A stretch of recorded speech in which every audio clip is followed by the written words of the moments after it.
Non riesci a fare a meno di Radio Rossonera? Acquista subito i nostri nuovi prodotti. Troverai sacchette, magliette in varie taglie e colori, felpe, tazze e tanto altro col nostro logo. Clicca subito il link in descrizione e porta Radio Rossonera sempre con te. Ben ritrovati a tutti amici di Radio Rossonera, buongiorno a tutti qui dalla radio lunedì 3 marzo del 2025, il giorno dopo l'ennesima sconfitta per 2-1 del Milan, la terza consecutiva con lo stesso identico punteggio tra l'altro, per 2-1. Milan che quindi perde in casa, scivola al 9° posto, scavalcato anche dalla Roma, a 2 punti sopra soltanto, credo se non ricordo male, dell'Udinese, che è 10ª, l'Udinese, e la Roma, vabbè. Andiamo avanti, grazie a tutti per essere qui con me oggi e soprattutto nelle giornate precedenti. Ci siamo lasciati con un po' di editoriale nei giorni precedenti, ci ritroviamo anche quest'oggi per l'editoriale, ci ritroviamo alle 9:30 invece per le vostre telefonate in diretta che a Milan, quindi se volete prendere il telefono e dire la vostra, un commento, una critica, uno sfogo, un incitamento, un applauso, un fischio, insomma quello che volete. 9:30 c'è il telefono aperto per tutti voi, qualsiasi cosa vogliate dire, ovviamente con la massima educazione. Iniziamo. Ho scritto qua di fianco buio totale, resa dei conti finale, perché di questo che dobbiamo parlare ovviamente, della partita, diciamo così, nell'attualità, ma che non è avulsa dal nostro periodo, ai nostri ultimi mesi, anni, da quello che ancora una volta ci ritroveremo a commentare, lo faremo qua nell'editoriale, la più classica ormai delle faide interne ad AC Milan, perché questo è il club delle faide, delle correnti, dei partiti, dei sotterfugi, della telefonatina e dell'imboscata, ma adesso dopo facciamo un po' di nomi e un po' di fatti. Prima partiamo ovviamente un pochino dalla partita, insomma è stata una partita approcciata malissimo dal Milan, che dovrebbe anche avere un pochino più di amor proprio, cosa che ha completamente perso ormai da una settimana a questa parte. Va in campo per timbrare, ma ve l'avevamo, adesso è brutto dire sempre ve l'avevamo detto, però è così, insomma, ci si è voluti, tra virgolette, diventare un'azienda in tutto e per tutto, e adesso azienda siamo in tutto e per tutto. Le cose vanno male e i dipendenti, tutti, dal primo all'ultimo, giocatore, allenatore e adesso lo vedremo anche i dirigenti, timbrano e vanno a casa. Fanno il minimo indispensabile, che non basta sicuramente per ottenere i risultati. E questo è, perché tanto lo sappiamo, soprattutto nello sport la motivazione è una delle cose principali e non c'è più niente, anche perché mancando la considerazione per chi sta sopra di tutti e per quello che è in realtà l'obiettivo sportivo, tutti fanno un mezzo passo indietro e ci ritroviamo con le prestazioni che stiamo vedendo. Tutti ormai, forse ne possiamo salvare 2? Ma cosa serve salvarne 2? Cosa serve? Perché fanno 2 rincorsi in più? Sì, va bene, ci batteremo sulle spalle e diremo che quello è il giocatore migliore che abbiamo. È la stessa cosa, come vi ho detto già in un altro editoriale, di quando si facevano gli applausi a Patrick Cutrone, che insomma, grandissimo rispetto per Patrick, grande milanista, eccetera, eccetera. Ma sono esattamente le cose che vengono fuori quando le cose vanno male. Cioè i giocatori che danno tutto, ma che sono mediocri, o che danno tutto, ma che sono magari ragazzi molto giovani e quindi dopo 2 prestazioni in cui danno tutto, la terza pagano male perché sono giovani e non gli si può chiedere continuità, eccetera, eccetera. Questo è il Milan attuale. Sul campo, una squadra che non ha né arte né parte, lo stiamo vedendo, il gioco è tremendamente andato a farsi benedire. Quel briciolo, ma proprio briciolo, di gioco che ci aveva dato Paulo Fonseca è andato anche lui a farsi benedire. Tra l'altro Paulo Fonseca che è impazzito, non so se l'avete visto contro l'arbitro, arrivando a testa, anzi forse addirittura sfiorando la testa dell'arbitro. Vabbè, ma d'altronde giustamente noi ci siamo affidati a questo tipo di allenatori scelti da un nostro fantastico gruppo di lavoro. Uno è andato contro testa a testa l'arbitro, l'altro, se non lo tiravano via, andava a testa con un giocatore in mezzo al campo. Perché, come dice, e qui sì, giustamente, con Seisao, c'è un problema gravissimo di ambiente. E adesso ne parliamo dell'ambiente, nella resa dei conti finale. Scusate se mi dilungo un secondo sulla partita, ma l'editoriale del lunedì un pochino deve farlo. Ma veramente 2 minutini. Al minuto credo 7, 8 passiamo con la resa dei conti, perché è la cosa più importante. Le partite vanno e vengono. Purtroppo sembra quasi un di più in questo momento, anzi in realtà è da 2 o 3 anni che è un di più per chi ci comanda. La partita ha dato poco, insomma la Lazio poteva vincere sicuramente più largo nel primo tempo quando ci ha preso a pallate, quando Nuno Tavares e Zaccagni sulla sinistra ci hanno aperto in due, quando una buona parte della squadra ha fatto il minimo indispensabile, ci sono giocatori completamente arrivati fisicamente, ma mi dovrei ripetere, tanto più o meno lo vediamo tutti ormai. È inutile che ci andiamo a soffermare sui singoli, ragazzi. Lo so, qualcuno ha giocato meglio, qualcuno ha giocato peggio, qualcuno ha fatto una corsa in più, qualcuno ha fatto una corsa in meno. Se volete, facciamo figli e figliastri, buoni e cattivi. Ci possiamo mettere a farlo. Tipo, Teo ha fatto una corsa in meno. Ok. Rafa ha fatto una corsa in più, un assist in più, ma poi ha fatto 2 corse in meno. Fofana sembra lo zio di Yusuf Fofana. Reinders ha fatto 800 volte i 50 metri, soprattutto nel secondo tempo, quando ha dovuto coprire da solo in mezzo al campo, e azzecca un passaggio su 2 forse ultimamente, o un passaggio su 3, perché ha finito la benzina. Pulisic è finito completamente, sia di testa per me, ma soprattutto di gambe. Jimenez gli arrivano 2 mezze palloni in area di rigore e su quelli chiediamo di fare un gol e un assist. Un attaccante che riceve una mezza occasione a partita. Va bene, poi sarà forte o scarso, lo dirà il tempo, ma quello sono discorsi puramente da bar. Possiamo parlare di Pavlovic che corre come un matto e come sempre quando tenti di fare l'intervento della vita 2 volte su 3 ti va bene, quando sbagli prendi rosso, perché è il tipo di difensore che è così. Va bene, se piace, addirittura è uscito tra gli applausi, ma è giusto. Insomma, quando ci si mette la banter fa fare queste cose qui. Ma sì, ma basta, cioè parlare dei singoli. Joao Felix, vogliamo parlare di Joao Felix? Sì, va bene, possiamo parlare di lui, di chi ancora? Chi manca? Alex, Jimenez, che è tutto fuorché un terzino, soprattutto quando ha degli attaccanti, ha dei giocatori di livello davanti. Sì. Possiamo fare tutti i discorsi, possiamo parlare dell'allenatore, che non è mai entrato in sintonia con il gruppo fino in fondo, anzi addirittura forse ha esacerbato gli animi. Ma l'abbiamo detto quanto? Un mese e mezzo fa? Quando era verso la fine di gennaio già? Eppure ogni volta passiamo sempre per, mi verrebbe a dire una parola con la S, che finisce per sì. Ma facciamo i cattivi di turno sempre? Dobbiamo sempre passare noi per i cattivi, semplicemente perché magari diciamo la verità e non dobbiamo essere quelli che mettono il sotterfugio. Ma siccome in parte con qualche giocatore ha rotto, e lo abbiamo visto, alcune partite, qualcuno è rimasto, ma in generale l'ambiente dello spogliatoio con l'allenatore non è che ha legato così tanto, poi è inutile che ci si faccia le offesi. È così. Così come non ha particolarmente legato con Ibrahimovic, ma anche questo, insomma, se volete vi diciamo una falsità, va bene, per il bene del Milan. Non so se il bene del Milan è dire le falsità, ma va bene, possiamo far finta di non dirlo. Possiamo far finta di tutto, possiamo anche dire che l'allenatore dopo 2 mesi non ha dato uno straccio di impronta di gioco? Sì, possiamo dirlo. Ha avuto poco tempo per allenare? Sì, ma dopo 2 mesi, e quante ormai? Una decina di partite, forse anche di più, credo. Non si è visto un miglioramento, anzi abbiamo fatto una valanga di passi indietro. Non ha futuro questo allenatore, lo sappiamo. Non avendo le maggiori colpe, ci mancherebbe altro. Ma ha colpe anche lui. Cioè, non è che si può sottrarre dalle colpe. Andiamo al resto, dai, forse la cosa che forse intendete anche un pochino di più. Parliamo di società. Io parto da un presupposto. Il Milan è un malato grave, un malato di, che so, come quando avete, che so, la tonsillite. Facciamo questo esempio, così magari ci capiamo tutti, poi entriamo nello specifico.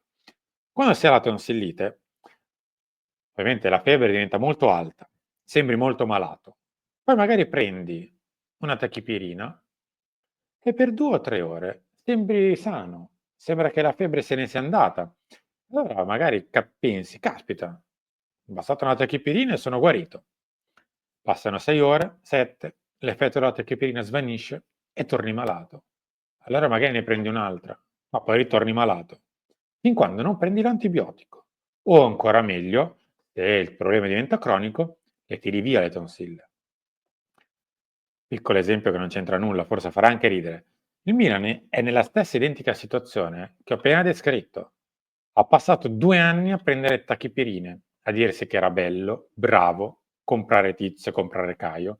Tra l'altro, quando tireremo una linea sotto gli ultimi 2 mercati, anzi 3 mercati, 2 estivi e 1 invernale, che abbiamo fatto, capiremo quanto male abbiamo fatto anche in quel settore che sembrava invece l'ira di Dio quando lo stavamo facendo, perché questo sta a dimostrare che ne abbiamo azzeccati forse 3, 2, forse 3, su 15, 16, 17 comprati e svariati milioni spesi. È ovvio che, dai e dai, su 15, 16 diversi, 3 li hai azzeccati. Ma va bene, anche di questo arriveremo il tempo per parlarne. Andiamo alla resa dei conti. Il Milan, come detto, si dovrebbe, tra virgolette, "operare", cioè togliere il problema alla radice. E invece cosa succede? Succede che da 5, 6 anni il Milan è attraversato costantemente, tranne una piccola pausa, che adesso diciamo anche quale, da faide interne più o meno gravi, in realtà sempre latenti, che poi hanno delle fasi più acute. Per il potere, per dire chi comando io piuttosto che un altro, per mettere fango su uno a discapito di un altro, perché come vi abbiamo sempre detto ci sono 2 comunicazioni parallele all'interno del Milan, una quella classica del club e una esterna, che fa dei danni, come vi ho detto l'ultima volta, inenarrabili e continua a farli e li ha continuati a fare anche nelle ultime ore. Adesso insomma è andato via il Chief Communication Officer, ovvero Pier Donato Vercellone, ma ovviamente non mi riferivo a lui. Se arriverà un altro professionista, insomma, speriamo bene, ma non è di questo che dobbiamo parlare. Dobbiamo parlare di altro. Dobbiamo parlare del fatto che all'interno del Milan, poi anche qui siam passati anche negli anni scorsi come i cattivi di turno perché dicevamo che c'era un dirigente contro l'altro. Ma no, ma li vedi fanno le foto a Milanello tutti insieme, ridono, scherzano, esultano da quando c'è il gol. E poi abbiam capito che invece era al contrario. E vi ridico ancora un'altra volta, siamo peggio forse addirittura che in quella situazione, perché nella situazione in cui c'erano Maldini, Gazidis e poi Furlani, la proprietà era una, era Elliott. Adesso la proprietà le proprietà alla fine sono 2, perché è inutile sì, Redbird è nominalmente il proprietario del Milan, ma insomma nel CDA siedono parecchi rappresentanti di Elliott, anche se magari di Elliott non lo sono più. Ma al di là di questo, insomma le anime all'interno del Milan sono abbastanza ben definite, poi ogni tanto ci sono dei cambi di casacca, ma questo insomma fa parte del nostro house of card incredibile che ci accompagna da 3 anni e che è veramente il male del Milan. Fin quando questa cosa non si risolve, non è un invito, non vi attaccate al problema del giocatore. Poi lo so perché poi vediamo le partite, è ovvio che ci va lì la mente, ci mancherebbe altro. Non vi attaccate all'allenatore, al giocatore, all'evento e all'arbitro e al gol e al non gol. Fin quando il Milan non si tira via il problema alla radice, cioè questo modus operandi che c'è all'interno della società di prima guardo il mio orticello al mio potere a discapito dell'altro, poi parleremo del resto, cioè il campo, eccetera, eccetera. Cosa succede? Che ancora una volta siamo al tutti contro tutti nel Milan. Ibrahimovic con la proprietà Redbird e Giorgio Furlani, che ieri, in un impeto di incredibilmente si è rifatto vedere, dice incredibile, si è rifatto vedere dicendo: "Sì, ma mi ci metto anch'io nel calderone. Grazie per insomma lo sapevamo già, essendo l'amministratore delegato è il principale responsabile, passa tutto da lui", come lui stesso ci ha tenuto a ribadire davanti alle telecamere, perché casualmente, dopo che erano usciti articoli di Faide, dopo che erano usciti articoli del fatto che Ibrahimovic fosse lì per scegliere il direttore sportivo insieme a Cardinale, si rimette in moto Giorgio Furlani che davanti alle telecamere dice no, sono l'amministratore delegato, passa tutto da me. Ancora una volta certificare che se c'è una decisione da prendere passa da lui, come vi abbiamo sempre detto, come vi abbiamo sempre detto negli ultimi 2 anni in realtà, ovvero tutto quello che accade, mercato e non, scelte dirigenziali eccetera, passa tutto da lì. Perché hanno tentato, e qui me lo ricordo bene, di farlo passare per il puro uomo dei conti, ma non è che se lo sono inventati. Come sempre, la comunicazione parallela che cerca di ogni tanto tirare una botta di qui e una botta di là a favore di uno o a favore dell'altro, sempre fregandosene altramente di quello che è il risultato sportivo. Poi, quando con Sessao ci viene a dire ma l'ambiente è un problema, l'ambiente che c'è qui, l'ambiente, secondo voi si riferisce al fatto che ci sono 3 gradi in più e in meno a Milano o al fatto che sa adesso, vivendolo dall'interno, cosa è l'AC Milan? O meglio, in realtà non è AC Milan, qui è un film di, non so, un thriller poliziesco, un giallo, non so, chiamatelo, decidete voi cos'è. Il Milan non è più una società sportiva, è un mero, diciamo così, campo per accaparrarsi un pochino di potere, ce ne sono tanti altri rispetto ai dirigenti, a voglia. Ma al di là di questo, volevo arrivare su una questione, per tra l'altro me la sono pure segnata. Eccola qui. Lo ribadiamo per l'ennesima volta. Il Milan, ancora una volta, è diviso in faide, è diviso in partiti, è diviso. Poi possiate crederci o no, pazienza, ci ritroveremo qui magari tra un mese e mezzo, 2 mesi, quando magari, che so, scoppierà forse il bubone, o forse sì, o forse no, e ci ritroveremo a dire: "Ah, ma caspita, non andavano d'accordo allora". Pazienza, nel caso ci saremmo presi 2 mesi di gente che vuole agitare la piazza. Non mi interessa più, mi interessa dire ciò che so e ciò che penso che sia la verità. Non me ne frega più di non dire ciò che so e ciò che penso. Quindi andremo avanti così, fin quando forse la questione credo che si diramerà in primavera. Il direttore sportivo, non mi interessa.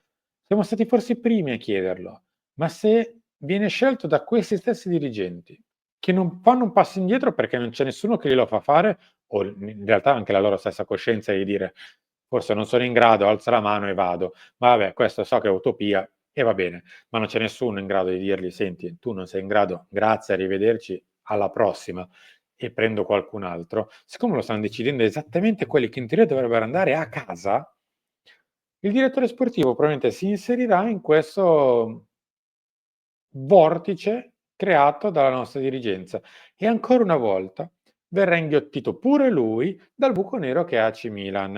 È inutile che diciamo così, non è un'opera divinatoria, non è che stiamo facendo i maghi, è semplicemente la constatazione della realtà degli ultimi 2 anni. Sapete quando invece siamo riusciti a fare qualcosa di buono, soprattutto per un anno centrale? Quando, al di là delle faide che sono comunque continuate latenti, si è deciso di fare una sorta di armistizio tra Ivan Gazidis, Paolo Maldini, eccetera, eccetera. In quell'anno di armistizio, perché comunque qualche colpo basso qua e là da entrambe le parti, in realtà forse un pochino più dalla parte della proprietà, ma vabbè, quella è un'altra questione, si è ridotto il peso delle faide interne, guarda caso il Milan è andato dritto dal punto di vista sportivo. Quando si sono riacutizzate, cosa è successo? Il Milan è andato in maniera tragica. Ora, la contestazione che ho visto ieri sera non sposta niente purtroppo, cioè il San Siro di ieri è un San Siro triste, freddo, non è un San Siro arrabbiato, è un San Siro che in parte non riconosco nemmeno più, cioè, a parte che è animato da tanti spettatori ormai, non nemmeno tifosi, gente che fa le foto quando a fine partita comunque si è perso. non lo dico con cattiveria, è la constatazione del fatto che se pensiamo che San Siro dia una scossa, non so cosa potrà succedere onestamente. Penso che dovremmo aspettare poco per la resa dei conti finale. Penso che non si andrà avanti molto ancora con questa ennesima diatriba interna. Le parti è inutile stare a dire Tizio sta con uno, Caio sta con l'altro. Più o meno l'avete visto anche da Dagospia, insomma, che può azzeccarci o meno. Poi le sfumature sono relative, anche perché c'è gente che tranquillamente fa il doppio gioco da anni lì dentro, quindi ci si può anche sbagliare. Purtroppo stiamo commentando una società sportiva che di sportivo, come vi ho detto, ha ben poco, quindi fin quando questo sarà faccio un pochino fatica a commentare il campo, cioè poi ovviamente lo dovremo commentare, dovremo avere un pochino più, come detto in inizi di editoriale, di amor proprio quando si va in campo e non si può fare perché sai, i primi 10 minuti con la Lazio dove potevi prendere 2 o 3 gol. Non so come chiudere, nel senso, la mia speranza è quella che ci si possa azzerare, ma anche qui credo che sia utopistico. Come ci ha ricordato sulla nostra pelle la D, passa tutto da lui. Bene, l'importante è che ci ricordiamo quanto detto, che quando per l'ennesima volta poi si cercherà di sparire nel caso, allora no, bisognerà essere richiamati al proprio dovere, non si potrà passare dal dietro come si è fatto a Natale. Sono arrivato in chiusura, noi ci ritroveremo in settimana con altri editoriali per provare a dare qualche altra specificazione su direttore sportivo e quant'altro e su quello che è il nostro stato attuale dell'arte all'interno del Milan. Nel mentre, grazie a tutti, ci ritroviamo alle 9:30 con le vostre telefonate, poi ci ritroviamo a lunch, talk e in serata con la stanza di bottoni. Grazie a tutti e a dopo.